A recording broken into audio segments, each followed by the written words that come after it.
So, counsel, I got you on the phone because your joint witness and exhibit list, we need to look closely at the amount of time. I see this happen frequently just in a standard case where the final pretrial statement, joint pretrial statement, needs to provide a breakdown of which witnesses are going to testify, how long on direct, redirect, cross, etc. And frequently the lawyers don't do the math at the end. I know it's like, a worn-out saying that we went to law school because we're not good at math, even though I happen to be good at math. But lawyers say that all the time, but they really don't do that. They don't add up. And then when we do the final trial management conference, I say, you folks have scheduled 3 more days than the 4 days we have for trial. How are we going to do this? We have a little bit of that going here. So I know that everything is being done in an abbreviated fashion. I know everybody's working hard and long to try to get this done. And I could have just waited till tomorrow when you came in and said, you only get half time each person, each side. I don't want to do that. I want you folks to be able to prepare your case, understanding the limits of the time that we have, which means I need to warn you about what I'm seeing here so that you can take whatever adjustments you think you need to make today with your witnesses and your presentation so you don't run out of time halfway through your case. So here's what we noticed, folks. First, let's just talk about the time we've got set.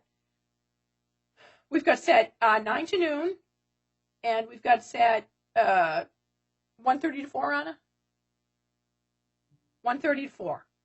Okay, so that is a total of 5.5 hours total. And I must give, I don't know, are we going to have a court reporter? We are. So under federal law, the court reporter has to have a break, has to have a 5-minute break every hour or a 15-minute break every hour and a half. And we really are ridden about that. It's not good for them. It's a violation of the federal law, et cetera, et cetera. But staff has to have breaks, and frequently, even lawyers need breaks. So we'll take a 15-minute break mid-morning and a 15-minute break mid-afternoon. That's just kind of standard, nothing new there. But it does carve out another 30 minutes. So really we have 5 hours total hearing airtime to get everything in. And that's not just the witnesses. That's also oral argument on the motions to dismiss. And it's whatever closing arguments, which I think, frankly, are critical, folks. Closing arguments the lawyers want to give at the end once I've heard from the witnesses. So with that in mind, when we did the math of your estimated times, and, at the end of the day, I don't micromanage anybody's case. Some judges will say, you said you're going to take 20 minutes with this witness. You're done. Sit down. I say you get your time and you can use it however you want because, frankly, I think frequently what I've seen in trial is as the trial proceeds, one side or the other side realizes I don't really need that witness or I don't need so long with that witness because I got from this witness things. That's your job. You get to strategize and manage your case. I'm not going to direct you in that regard, but I will hold you to ultimately your total half of time. And that's what we're off on here substantially. And we're off on it substantially because, so the plaintiffs did a very clean job in their section of identifying how much time for direct and redirect of their 13 witnesses they intended to use, with the sole exception that on Scott Jarrett, who I know is expected to be a defense witness, but nevertheless, there's no time allotted to his examination by plaintiffs. So that's one missing piece on the plaintiff side. The critical missing piece is the defendant's cross-examination of any of those 13 witnesses. There's no time here at all for that. There's no number assigned. And I don't know if that's intentional. I can't believe the defendants are not going to cross-examine any of those witnesses. But there's literally nothing, zero. So, and then finally, folks, the other detail is, well, let me see.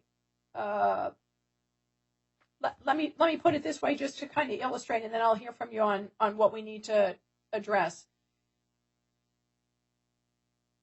this is where my chart gets a little bit maybe above my math skills, but plaintiff's usage based on what you put in your report would be 248 minutes. That includes no Scott Jarrett time, but 248 minutes comes out to be 4.13 hours, just over 4 hours. That's without any oral argument on the motions to dismiss. That's without any closing argument. All right, so that's plaintiff's issue, because that's clearly, we don't have 8.2 hours on the record, so that's too much for plaintiffs. And then defendants, while the time that defendants have identified to use on direct and redirect of their witnesses only totals 70 minutes, a mere hour and 10 minutes, it includes no cross at all. And likewise, like plaintiffs, these times really are only related to the witness testimony. So I think we're way over. And as I said, I didn't want you to walk onto the screen tomorrow and hear for the first time that you had to revamp your case. So first, let me hear from defendants' counsel, because I'm not sure why there's no cross-examination time in there. Is that an oversight, or are you going to put on a very unusual case? Thank you, Your Honor. So somehow in the cross back and forth yesterday, we had provided that information to plaintiff's counsel, and it was inadvertently left off. Okay. We have a revised report ready to go and be filed with the court as soon as we're finished. We wanted to wait to hear what you had to say today. It's a total of approximately 75 more minutes for our cross. So that'd be 145 minutes for defendants, which is 60-22 almost 2.5 hours. Yeah. Correct, Your Honor. Certainly we're aware of that number. I think for our directs, we likely will not need quite as much time as we've allotted, depending on what we're able to get in on each of our witnesses. Your Honor, I don't know if you've seen, we've also filed a motion in limine related to several of the witnesses that plaintiff's counsel has named. We don't anticipate having significant cross for a lot of those witnesses, because we believe most of their testimony is not relevant to the claims in this case. Okay, that is not anything that my JA told me about it as I walked into the courtroom, but I have not laid eyes on it. So I don't know who it involves, or Mr. Collin, have you folks seen it? Your Honor, it came across our wires about 1 minute before this hearing started. So I've seen it, haven't really had a chance to review. Okay. All right. So, Ms. Krieger, you said that you've got a revised schedule put together.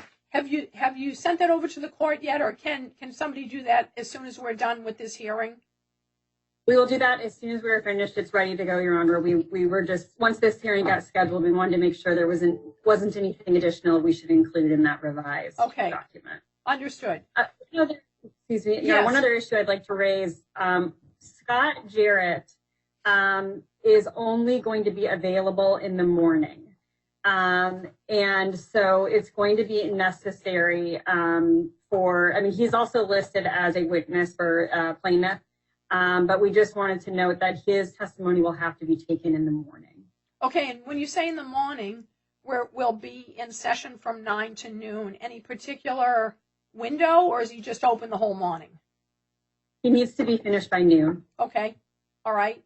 So let me turn to Mr. Collin, specifically on Mr. Jarrett. Mr. Collin, you did indicate that you thought the defendants would be calling Mr. Jarrett, but you still didn't attribute any time to him. Is that an oversight, or what's your plan there? Your Honor, in the amended version of, I forget what we called it, a joint report or joint pre-hearing statement or whatnot, there's time attributed to his cross. How much, Mr. Collin? I believe we attributed 30 minutes to his cross, Your Honor. Okay, so that's going to put you up. That will put you to 4 hours, a little bit over 4 hours So, Mr. Cullinan, what's your intention? You're going to pare everything down? Are you going to first look at the motion in limine and see, is that going to impact your witness testimony? I don't think so, Your Honor. But more importantly, as Your Honor indicated, sometimes things don't run as long as we think. We're no longer planning on calling Michael Long, and so we weren't sure whether these numbers we were going to be held to. So we decided, hey, let's guess high on each witness and high on each witness to make sure that if we needed that much time, a particular witness would do it. We are cognizant of the time allocated for this case, and we're certainly prepared to put on the time allocated. It also seemed as we were going through this report that this case is mostly going to involve examination and cross-examination of plaintiff's witnesses. And there'll be a little bit of testimony from defense witnesses, a little bit of cross-examination there. But since that was the case, it seemed logical to weight this case more highly towards putting on the testimony of our witnesses, since defendants aren't going to use their allocated time. So except to cross-examine our witnesses. Yeah. I'm not sure how you're making that analysis in your head, and certainly maybe you've talked with defense counsel about it and they've agreed with you, but if they haven't, the not just the presumption but the actual approach is the time is divided down the middle, and on the defendant's side they've also got the intervener who intervened with that. I assume, Ms. Gonski, is that time all calculated in with the defendant's accounting of time? This is Mr. Ariano. Our thought on this coming into first of all, let me start. We're not presenting. We as interveners are not presenting affirmatively any witnesses or exhibits. Our plan was only to direct our attention to cross-examinations, redirect to the extent that they're co-defendants' witnesses, and then our argument on the motion to dismiss and closing. So in light of that, we weren't approaching this with the eye of having kind of a specific time allocation per witness, since obviously that could depend. The degree of cross will depend obviously on the scope of the direct. And so our kind of usual approach to these, and what we thought might make sense for this hearing, is rather than kind of allocating a specific amount of time per witness, was dividing the time per party generally, and each party kind of uses that time however they find best, depending on how the evidence develops.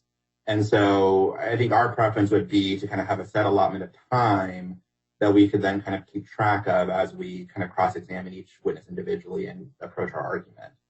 And I'll note also that we would join the motion in limine that the county defendants filed earlier today, and I do think that motion, if granted, would cut down the amount of time that we would need to address to this hearing tomorrow fairly substantially. And so to the extent that there might be time to address that either this afternoon or perhaps earlier tomorrow morning, I think that would be, we would certainly advocate for that. Your Honor, if I may respond, because I think this is very important. For our planning purposes, we would ask that the court hear the motion in limine only after the close of testimony. We are capable of presenting our case in 4 hours, right? And it occurred to me that there could be two interpretations, one of which was the 4 hours. But in order to plan, we do need to know who our witnesses are going to be. If after hearing their testimony, the court decides that granting a motion in limine would be important or would be called for, that would be one thing. But it interfered with our planning not to know, and especially with respect to Mr. Bacco.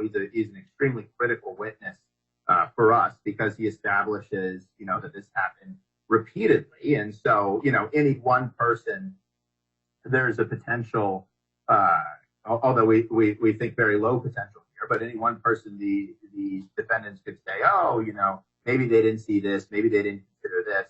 So to establish that this problem occurred repeatedly bolsters the likelihood that what they say happened. So it's very critical.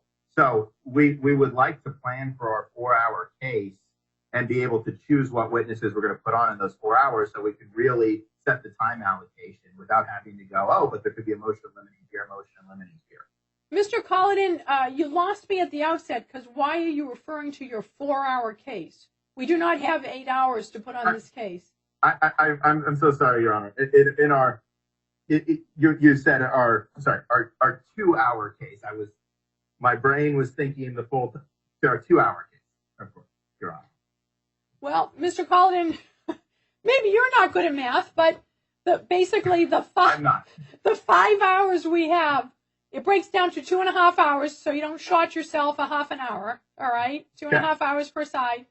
And so going back to what Mr. Ariano was saying, Mr. Ariano, I don't know if you and I are just maybe saying the same thing differently, but when I explained that it is not my practice at any time to, right through jury trials, to tell the lawyers you must use this amount of time and that you've estimated and no more with X witness, I do not do that.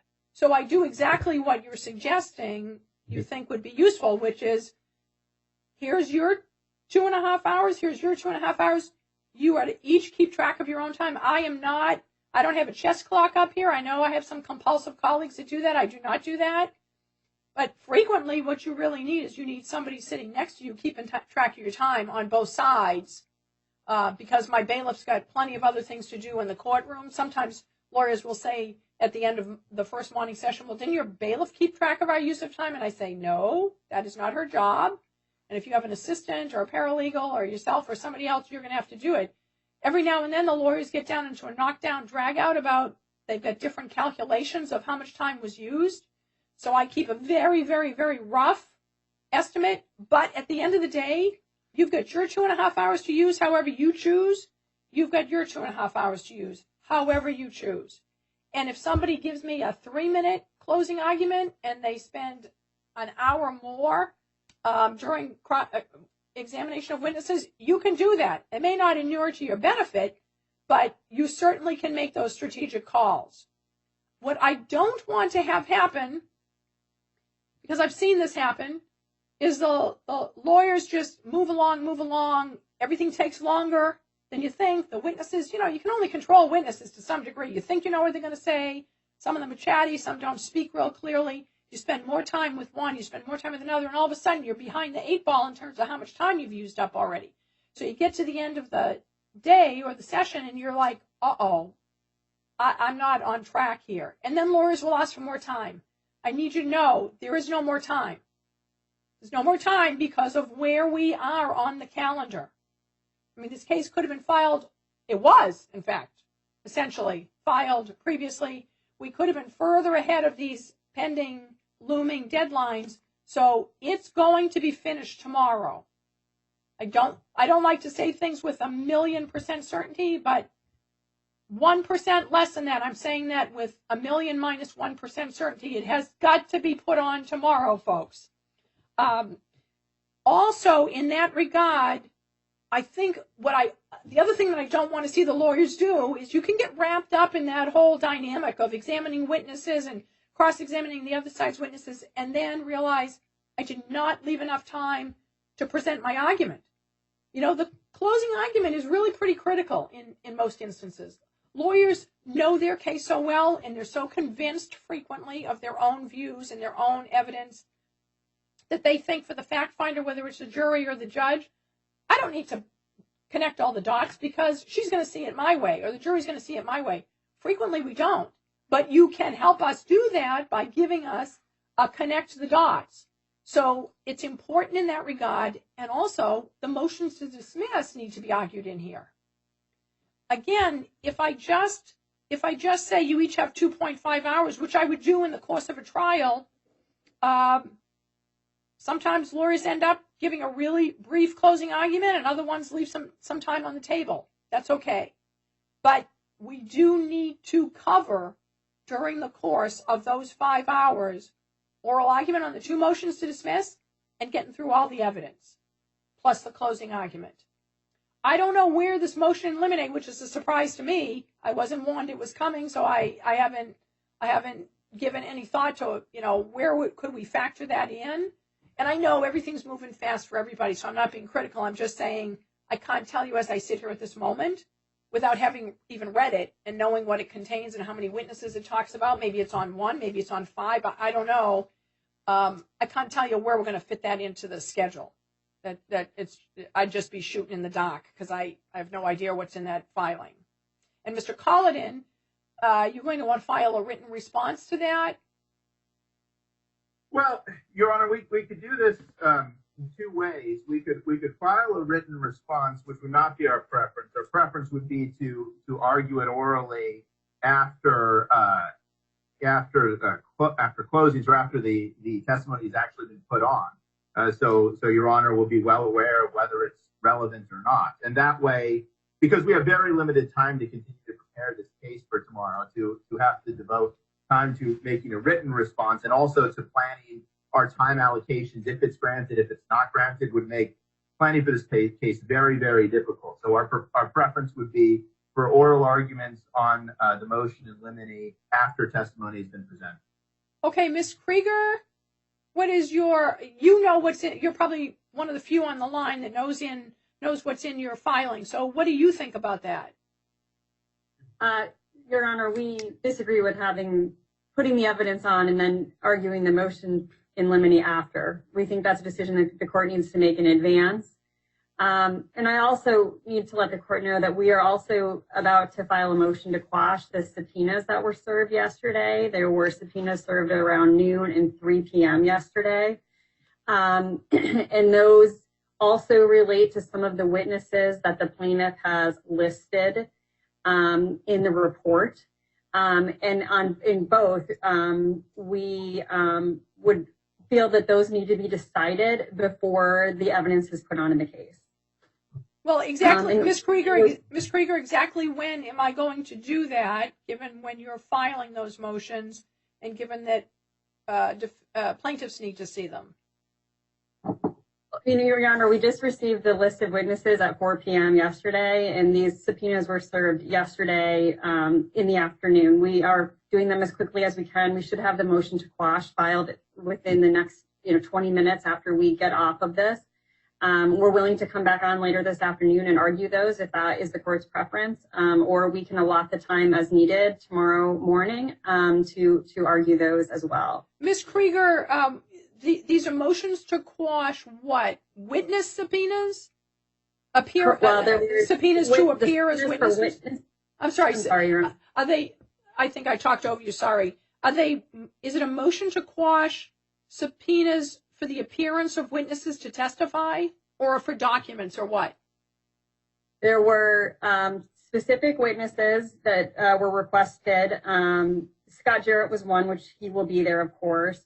There were 30 B6 deposition witness notices that were provided that seem to have identified specific people that they are requesting to testify who are no longer county employees and that we would not be able to produce, even if the 30 B6 requests were the appropriate route for doing that, which it's not. And then they also did one for documents that we received at 3:11 yesterday and requested the documents be produced by 4 p.m. Again, so those are the subpoenas that will be filing the motion to quash on. Ms. Krieger, I don't think I misheard you. You said something about deposition subpoenas. Are the plaintiffs seeking to take depositions of your witnesses? Well, they filed 30 B6 notices. So it's unclear to me what they're proposing, but regardless, 30 B6 is not the appropriate route for the request that they made. They asked for specific identified individuals be produced, which is not 30 B6 notices are used to identify subject matter, and then we choose as the entity who's the appropriate person to provide that. But regardless, they're asking for poll workers generally who are no longer employed by the county. So we would have even if this were the appropriate route, we have no ability to produce those individuals. Ms. Krieger, they are asking for specifically named poll workers? No, they provided a set of facts and then asked us to find the person best able to testify regarding those discrete facts. not subject matter and knowledge about certain areas within our the county. They asked for us to find fact witnesses for them. Okay. Mr. Collin, I have not, neither you nor I have seen the motion to quash. I don't think it's been finalized yet, but it doesn't sound like, that doesn't sound like 30B6 to me. Yeah, sure. So Your Honor, first of all, point out if we're talking about procedure, motions in limine have to be filed 30 days before trial, so obviously are not appropriate in this type of case at all. So second of all, if we're talking the 30B6, we understand that might have been the county's position, although it wasn't with respect to Mr. Jarrett, who we agreed to be a 30B6. But that's why in the subpoenas that we issued, we said, in the alternative, right, if you don't want to do this, produce these people's contact information, the last known contact information, so that we can place them under subpoena. Because of the accelerated and highly compressed time frame of this hearing, right, we know that certain poll workers assisted our plaintiffs, and it's quite impractical for us to subpoena the information from the county, then find the poll workers, then subpoena them, then bring them in when the county already has this information in front of them. And so we thought that this would be a much more expeditious mechanism for getting these people in front of the court. And as I said, in the alternative, we said, produce these people's contact information so that we can at least try to place them under subpoena. But defendants haven't done that either. Mr. Collin, haven't you known about these poll workers from the time the first Aguilera case was filed? Well, Your Honor, in order to have subpoena power for their contact information, we have to have an open case. Yes. And this case opened on Monday. Well, because you dismissed the first case. Well, yeah, the first is a slightly different case. Yes, Your Right, Honor. right. So, Mr. Collin, when you said, for example, the plaintiffs are in control of when they file a case, and you said motion in limine has to be filed no later than 30 days before trial, but the case didn't exist 30 days ago. That's right, and that's why for these sorts of actions, they're typically curtailed rules of discovery practice, right? And so to file a motion in limine, you typically need to obtain court approval to do so. Otherwise, because otherwise they'd be relatively difficult to adjudicate. Well, the alternative is the defendants can stand up and object as soon as you put on a witness, and then we take time during court, but we could do it that way. It does not make sense to me, particularly, Mr. Collin. It seems like we're turning the process on its head to say, listen to all the witnesses and then decide at the end whether a motion in limine should be granted. That defeats the purpose of a motion in limine. A motion in limine is to preclude evidence from being introduced. So, and I know that typically, certainly when you're talking about in a jury trial, you're trying to avert the damage or the danger that a juror will hear something that a juror is not entitled to hear, and you kind of ring the bell very successfully frequently. On the other hand, if you're in a bench trial, often you get less motions in limine. Sometimes you still get them, but you get less because the concept is, or the thought process is, well, the judge has got to hear it anyway in order to rule on the motion in limine. But it still doesn't mean if there's sort of again, I'm speaking in the blind because I haven't seen the motion in limine, but if it's about, sort of categories or nature of witnesses that should not be permitted for some reason, then that's different than don't let Jim Smith testify about the conversation he had with his doctor. That I just don't know. I don't know what I'm dealing with here because I don't have the benefit of seeing it. So they're asking for blanket exclusions of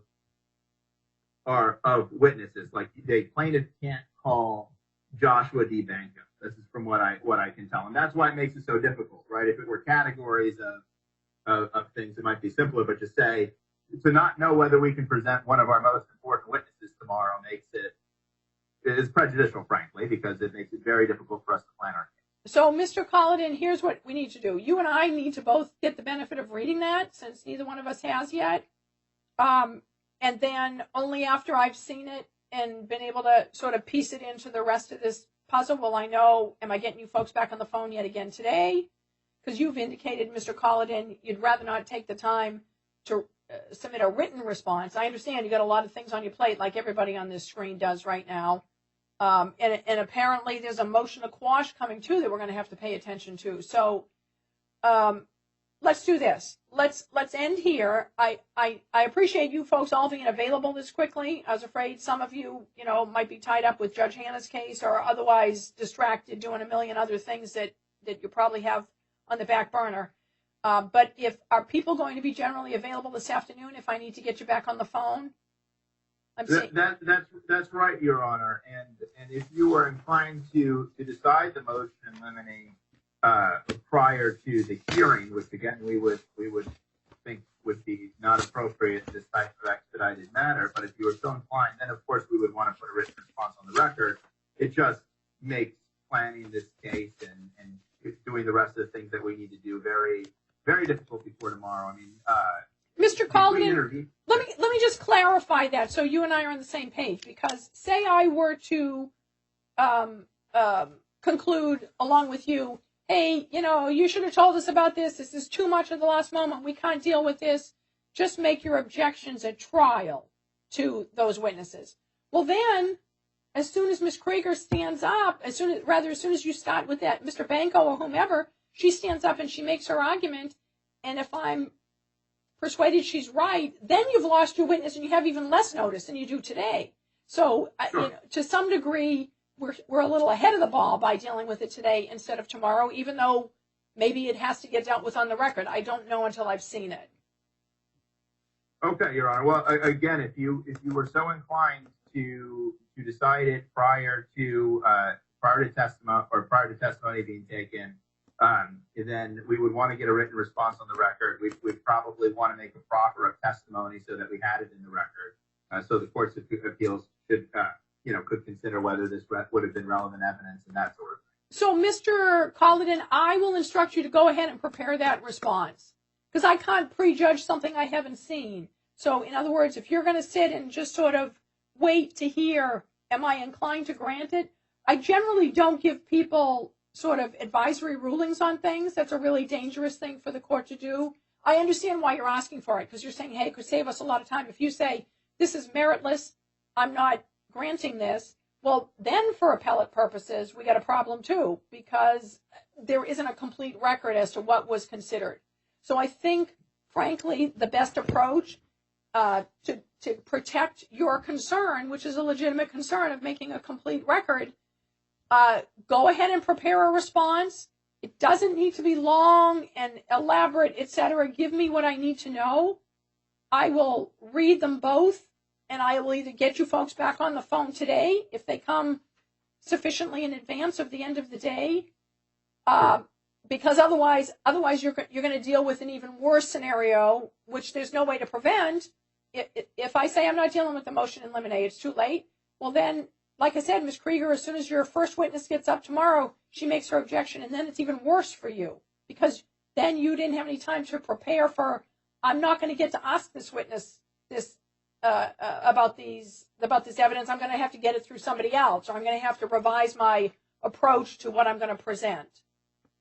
So, Your Honor, in that case, we will prepare the response. Prior to doing so, I will make two oral motions. The first oral motion is that the motion in limine be stricken because it's untimely and has not been pre-authorized. And the second oral motion, if the first is not granted, is that the trial be pushed off until Monday to prepare adequate time for preparing the response and planning the case. I know it could be that Your Honor is not inclined to grant those, but I would like to make those motions on the record and have them ruled on. Mr. Colladin, I have a bad habit of making faces, and I apologize. My kids tell me all the time, you're going to get in trouble making those faces. But the reason I was reacting is because if we push it off till Monday, there'll be more filed between now and Monday. It just gives the lawyers more time to think about issues and to realize, wait a minute, we should do this. There's just no end to that, number one. And number two, we've got firm dates on the calendar in terms of the election events that I have no control over, you have no control over, none of us do. And that's just the structure in which we're working in a case such as this. So we need to simply move forward with the schedule we've got in place. So I don't even remember now. Would your oral motion to put it off till Monday? I'm denying that motion because that's just not feasible. And we move to strike the motion in limine as untimely and unauthorized discovery practice in an expedited matter. So it couldn't be untimely if you're basing it on 30 days prior to trial because the case didn't exist 30 days ago. So that would be denied. When you say untimely, if there's anything more, I've got to stop here. You go ahead and through communication with Ms. Krager, make it clear what it is you're objecting to in that respect, and maybe there's some resolution or approach, or at least you can inform me what the basis is, because you cited 30 days before, but this case only began, let me just for the record be clear, November 12th, which is 7 days ago. The complaint was filed 7 days ago. And that's why discovery practice must be pre-authorized in these expedited matters, and this was not pre-authorized because obviously normal discovery deadlines would not be able to apply, hence the need to obtain pre-authorization. Parties can only conduct a discovery practice let the court allow in this sort of regard. We view it as inappropriate in an expedited matter, move to strike on that basis. Mr. Cullinan, what rule are you citing to me that supports your legal argument that in a case such as this, only pre-authorized discovery could take place? What rule tells me that? I'm not familiar with it. So, for instance, these are often adjudicated as special actions, and the special action rules of procedure do call for that. Which rule, sir? Which rule? Your Honor, if you'll give me a moment. As I said, I just received this. Your Honor, while Mr. Cullinan looks that up, may I offer a brief kind of housekeeping suggestion? Yes. If Your Honor has time this afternoon, what we would propose is perhaps to set a tentative hearing for late this afternoon with perhaps a deadline for Mr. Cullinan to file his written response perhaps an hour prior to then. So, for example, if Your Honor had time this afternoon at 4:30, give Mr. Cullinan until 3:30, because it really would, I really do feel strongly that it would, granting this motion to eliminate, or at least even addressing the motion to eliminate today, would significantly potentially narrow the issues and make for a much more efficient hearing tomorrow. Okay, Mr. Cullinan, have you found that rule? If you haven't, we're just going to move on, and you can supplement later on the record or in writing and tell me what rule you're referring to. But if you don't have your fingers on it right now, we've got to finish for the morning. None of this was on my calendar today, so I do have a number of other pressing matters because you folks are taking up time this week that a week and a half ago before this was filed I didn't know was going to be. Okay, I see you raising your hand. Hold on a moment. So, Mr. Cullinan, I'm inclined to go with what Mr. Adrian, despite my best instincts, because I have other things I need to be preparing for tomorrow in respect to this case. So I do not want to be dealing with a flurry of filings where people are just deciding they've got nothing else to do today but file things, because there's not going to be time to entertain them. However, with respect to a motion in limine, the reality is, if we deal with it today, Mr. Cullinan, it does give everyone more certainty as to what will be heard tomorrow, because if we don't deal with it today, I deal with it at the outset with the very first witness. The objection can be made orally, and then we're back tomorrow to where we are at this moment. So in that respect, I'm not going to strike it, because we're really going to be able to better manage how to proceed forward. I know you're saying it'll affect how you present your case. It may well, but it also tells you now today, when you still have an opportunity to prepare for tomorrow, what otherwise you would learn tomorrow after we begin, after 9 o'clock starts and the first witness draws these objections. So that's my ruling. Who's speaking? Mr. Cullinan, hold yourself for a moment there. 3:30, Mr. Cullinan. Whatever your response to the motion limine is going to be, file it with the court, email it to everyone by 3:30. Folks, literally, if I put you on at 4:30, I know Mr. Ariano said that lawyers love to talk much more than they ever admit. So you would certainly not be done by 5, but we must, because staff catches buses. I can't keep them after 5, and I cannot run this show, all this technology that we're dealing with now, without staff. So even if I'm willing to stay, I can't make staff stay, which means you folks are going to have to be succinct and to the point. Ms. Becker, Mr. Cullinan, hold on. Ms. Becker, real fast. Thank you, Your Honor. I just wanted to point out, I know the court is very cognizant of the dates in this expedited election case, but I just wanted to put on the record that with regard to dates that actually apply to the claims that we're bringing, the relief of Ms. Aguilera, that her vote be counted, we're talking about one vote, and so that would fall possibly within the certification deadline of November 30th.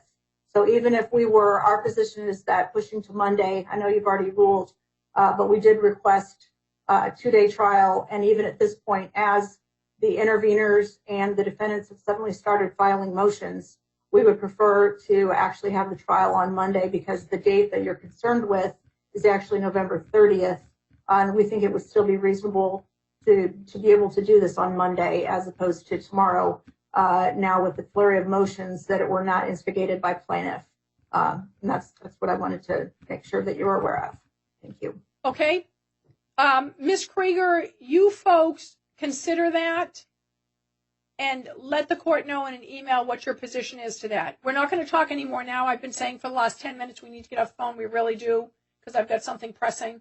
So let us know in an email and I shouldn't have said just Ms. Krieger, but the defendants and the intervener, what your response would be to a request to do the trial Monday instead of Friday.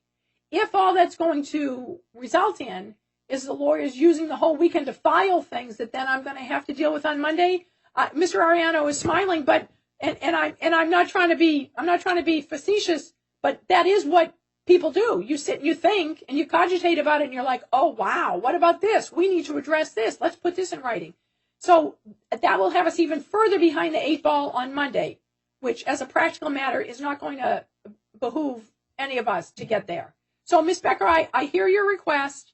I'm ordering defendants and intervener to consider that. I mean, we may have witness issues. We may have problems with putting on the evidence on Monday instead of Friday. So they need to consider that, talk with themselves, and then let the court know, of course, all of us in an email. Okay, folks, we will get back on the phone at 4:30. Mr. Cullinan, I look forward to seeing what you file at 3:30. Please make sure you email it right over to us, because I'm going to be sitting here waiting to read it. Okay, everyone, have a good lunch. Thank you, Your Honor. You're welcome. Stay well. Thank you. You're welcome.